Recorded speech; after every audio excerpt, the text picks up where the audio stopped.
ऐसे इश्यूज है जो पिछले ऑलमोस्ट 30 ईयर से बर्निंग इश्यूज है एम्प्लॉयज रिलेटेड, उन पे कोई बात ही नहीं कर रहा है. So the onus is on us to actually address the elephant in the room. सबसे पहले इशू है हमारा 2.5 डे सैलरी का. 24 आवर्स ड्यूटी पे होते हैं फिशरीज मुलाजिमीन, चाहे हैचरीज में होते हैं, फार्म्स में होते हैं, कहीं पे भी होते हैं. गवर्नमेंट ने क्लासीफाई किए हैं बहुत सारे ऐसे डिपार्टमेंट्स जिनको 24 आवर्स मतलब जो ड्यूटी परफॉर्म करते हैं और उनको उसके एवज में पर्क्स एंड प्रिविलेजेस मिलते हैं. बट अनफॉर्चुनेटली फिशरीज डिपार्टमेंट को इस सब से ऐसा कोई प्रिविलेज हम लोगों को नहीं मिलता है in spite of working 24 hours. Even अगर आप मिनिमम वेज एक्ट को भी देखोगे, there is clearly specified that 9 hours work a day, लेकिन हम लोग पूरे हफ्ते पूरे महीने 24 आवर्स काम करते हैं और हमारा 2.5 डे सैलरी अभी भी सेंक्शन नहीं हुआ है. Second most important is the career progression. There is no assured career progression as far as the non gazetted cadres are concerned. पिछले साल हम लोगों ने एक रीऑर्गेनाइजेशन फाइल बनाई थी, लेकिन ये ना actually there is a deeper connotation to it. हम लोग 1700 मुलाजिमीन हैं. अगर आप देखोगे देयर इज जस्ट 1.5% जो गेजेटेड कैडर में हैं. ऑलमोस्ट 99% हम लोग नॉन गेजेटेड कैडर्स में हैं फिशरीज डिपार्टमेंट के. ये जो विलफुल स्टैग्नेशन का मसला बना के रखा है, इससे एक पर्टिकुलर क्लास को फ़ायदा मिल रहा है. I reiterate that is only less than 1.5% gazetted cadre, उनको फ़ायदा मिल रहा है. उसकी वजह से ये विलफुल स्टैग्नेशन है. हमारी सीनियरिटी फिक्स नहीं हो रही है. हमारा नॉन गेजेटेड का upper it's called the inspector, down the line किसी की सीनियरिटी फिक्स नहीं हो रही है.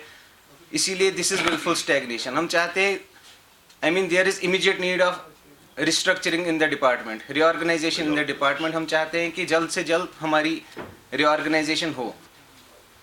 और एक बात कहना चाहता हूँ, आई मीन अभी जो एडमिनिस्ट्रेशन है, हम ऑनरेबल एलजी साहब से भी गुजारिश करते हैं कि उनको इंटरवीन करने की बहुत ज़्यादा ज़रूरत है.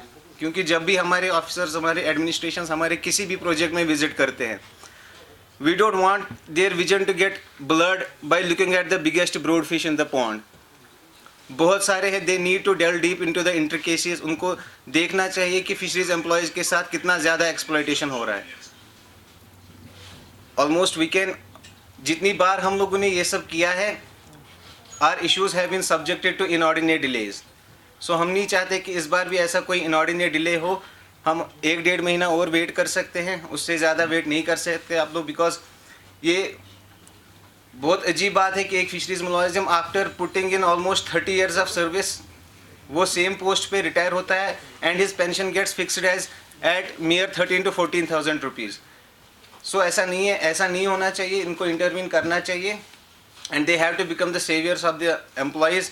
अदरवाइज हम लोग एक लार्ज स्केल एजिटेशन स्टार्ट करने वाले हैं. डेफिनेटली के मसलों को लेकर हम आपके कितनी बार हमने क्या कहते हैं इधर प्रताप पार्क में धरने दिए, कितनी बार प्रेस कॉलोनी में धरने दिए, कितनी बार हमारी गिरफ्तारियां हुई. कि ये तो हमें जब मेहता साहब ने बुलाया था तो मेरे ख्याल से आप सब भी हमें कवर कर रहे थे. तो हम 4 ही लीडर्स ईजे के साथ, क्योंकि मैं एम्प्लॉय जॉइंट एक्शन कमेटी का सीनियर वाइस प्रेसिडेंट भी हूँ, और हमें खाली 4 बंदों को वहाँ पे जाने के लिए इजाज़त दी गई.